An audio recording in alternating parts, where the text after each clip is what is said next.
Gentlemen, we're not always looking great out there, let's be honest.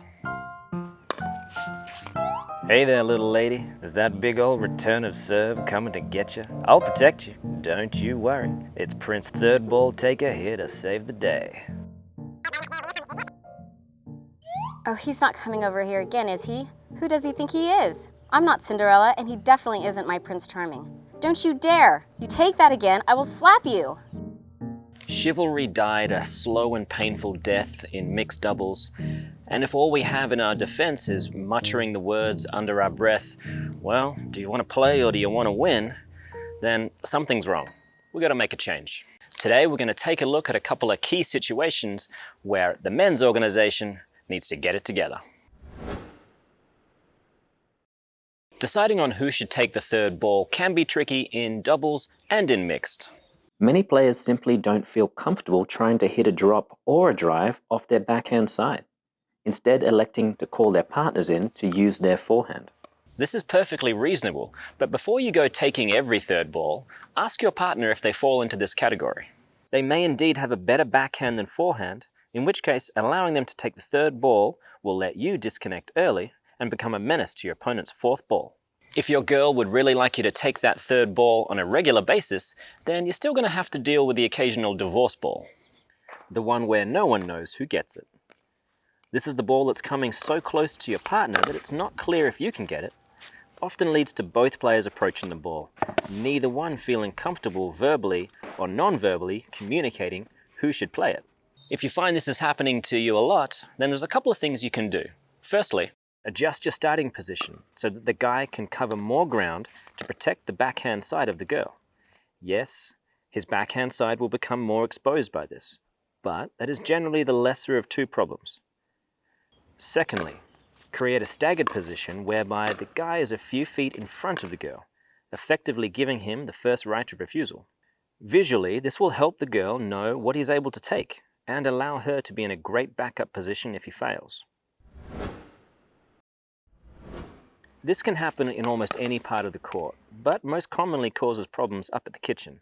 The age-old discussion of how much testosterone a mixed team should really have is never going to end.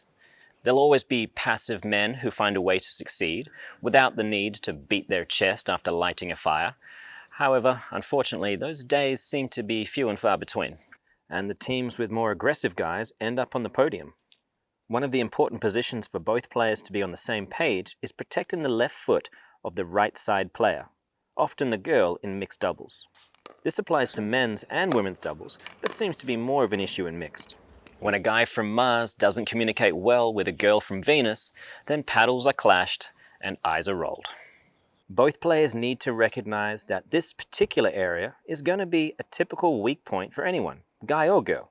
The player on the right can hit this ball with their backhand, and it might go over 9 times out of 10, but if it can be played more effectively with the forehand of the other player, then you should at least give yourself the option. This can be done easily with clear and obvious verbal communication, a quick shift of lateral position, or simply a pivoting step that removes that player's left foot from the contact area, effectively indicating to the man you're okay with him coming into your territory. A classic time to use this strategy is when either player has hit a quality dink that draws the other player off the court or off balance. The moment you see that that player is in a little bit of trouble, your man should come over, knowing that a sharp angle cross-court dink is very unlikely, and that they will often be playing close to the girl's left foot. Time to shine, gentlemen. Get in there. But don't think that just because you came to the rescue means you get to slay the dragon. You're there for assistance first and foremost, not dominance. If an opening is there and your contact is high enough, sure, go for it. But make sure you resist the urge to attack behind you. There will be a lot of real estate available for your opponent to counter into. Your other options will be repeated dinks to the backhand, middle dinks, and a well-placed lob. It's not always easy for men to walk the fine line between chivalry and ball hog. My best advice is to do the tough communication off the court. Talk openly and honestly with your partner about what you want, what you're looking for, and then experiment in practice matches. Remember, men might be reluctant to tell you that the level of aggression that has won your team the last 5 points straight isn't going to be sustainable, and we might get tired, we might need a nap. Women won't always admit that their team's chances of success go up dramatically when their man becomes Tarzan. On behalf of the male organization, ladies, we are sorry. We're learning, and our mixed issues are on the list at the next annual general meeting.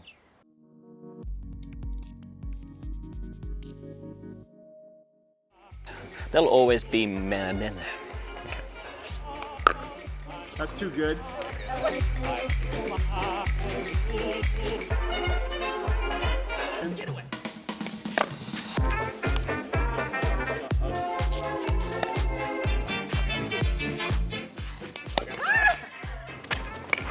Now. You can't hit it and then say now. That's a keeper right there, isn't it? Check out CoachMePickleball.com to sign up for a free 7-day membership.